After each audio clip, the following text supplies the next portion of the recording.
Hi കൂട്ടുകാരെ, എന്തൊക്കെയുണ്ട് വിശേഷം? സുഖമാണോ? ഞാൻ പറഞ്ഞില്ലേ ഞായറാഴ്ച എൻ്റെ അമ്മ വീട്ടിൽ പോയി എന്ന് ഞാൻ പറഞ്ഞില്ലേ. അവിടെ നിന്ന് വന്നപ്പം പന്നിയിറച്ചി മേടിച്ച് കൂടെ എനിക്ക് അവിടെ നിന്ന് ചാച്ചൻ അവിടെ നിന്ന് ചക്കക്കുരു തന്നു. അവർക്ക് ചക്ക കഴിച്ച് കഴിഞ്ഞപ്പം ചക്കക്കുരു തന്നു.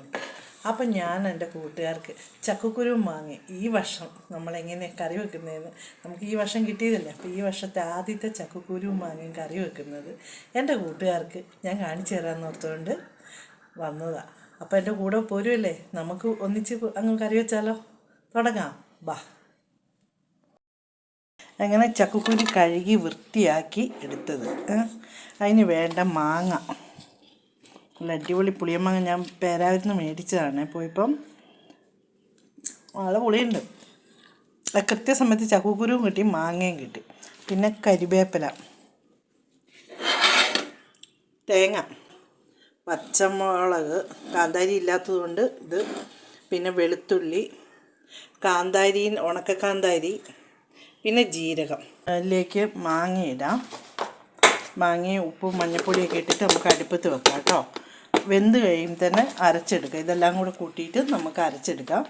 എന്നിട്ട് എങ്ങനെയാണെന്ന് കാണിച്ചു തരാം. ഓക്കെ. തേങ്ങയിലേക്ക് ലേശം മഞ്ഞൾപ്പൊടി ഇട്ടിട്ടുണ്ട് കേട്ടോ.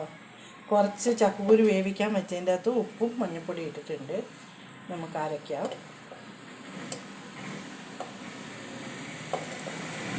നന്നായിട്ട് വെണ്ണ പോലെ അരയണം, എന്നാലേ ടേസ്റ്റ് ഉണ്ടാവുള്ളൂ.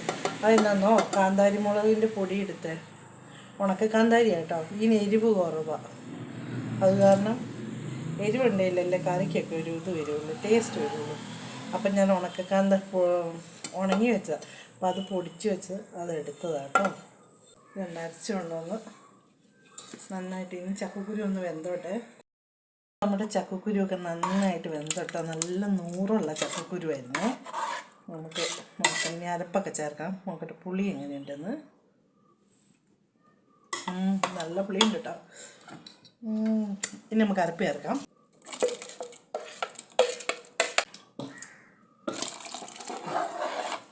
മതി കേട്ടോ, നമുക്ക് ഒത്തിരി ചാറൊന്നും വേണ്ട. ഇനി ഇതെല്ലാം ഒന്ന് തിളയ്ക്കട്ടെ. തിളച്ച് കഴിഞ്ഞിട്ട് കടുകെല്ലാം പൊട്ടിക്കുന്നത് കാണിച്ചു തരാം. അങ്ങനെ നമ്മൾ കറിയൊക്കെ തിളച്ച് തേങ്ങ അരച്ച് തിളച്ച് എന്ന് പറഞ്ഞാൽ അങ്ങനെ തിളയ്ക്കാൻ പാടില്ല തേങ്ങ അരച്ച് വെക്കുന്ന കറികൾക്ക്. അപ്പം നമ്മുടെ ചക്കക്കുരു മാങ്ങേൻ്റെ എല്ലാം ക്ലിയറായി. ഇനി ഒന്ന് കടുക് പൊട്ടിക്കാം നമുക്ക്. അപ്പം ലേശം എണ്ണ ഒഴിക്കാം നമുക്ക്. തീ കുറച്ച് വെച്ചിട്ട് കുഞ്ഞി ചീഞ്ചിട്ടില്ലേ, അപ്പോൾ തീ കയറി പിടിക്കും പെട്ടെന്ന്. എണ്ണ കുറച്ചൊഴിച്ചു, കടുകിടാം.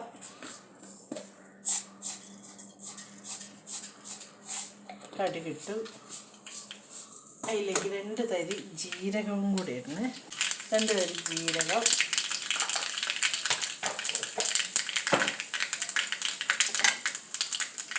പിന്നെ ഉള്ളി, ചെറിയുള്ളി അരിഞ്ഞു വെച്ചത്,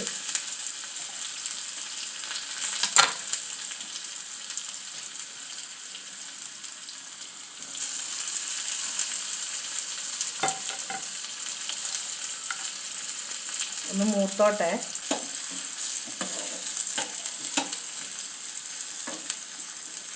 മൂത്ത് കഴിഞ്ഞാൽ നമുക്ക് ബാക്കിയിടാം.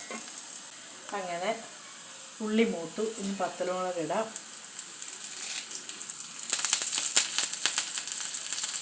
കരിവേപ്പിലയും കൂടി ഇടാം കേട്ടോ. കറിവേപ്പിലയും കൂടി ഇട്ട് മുളകൊന്ന് മൂത്തോട്ടെ. ഇനി നമുക്ക് കറിയിലേക്ക് ഒഴിക്കാം.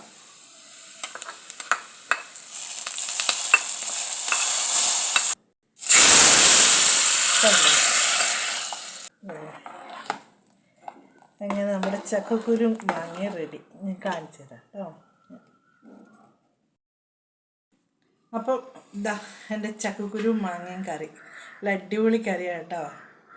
ചക്കക്കുരു മാങ്ങ ഇഷ്ടമുള്ളവർക്ക് അവർക്ക് ഭയങ്കര ഇഷ്ടമായിരിക്കും. ഇഷ്ടം വരും, വയറ് നിറച്ചും ചോറ് തിന്നും. ചക്കക്കുരു മാങ്ങ ഇഷ്ടമില്ലാത്തവരാരുണ്ട് അല്ലേ? എല്ലാവർക്കും ചക്കക്കുരുവും മാങ്ങയൊക്കെ ഇഷ്ടമാണ്. നല്ല പുളിയും എല്ലാം ഉണ്ട് കേട്ടോ. നല്ല ടേസ്റ്റാണ് കേട്ടോ. ലൈക്കും ഷെയറും കമൻറ്റൊക്കെ ചെയ്യണേ. ബായ്. മറ്റൊരു വീഡിയോ ആയിട്ട് വീണ്ടും വരാം. ബായ്.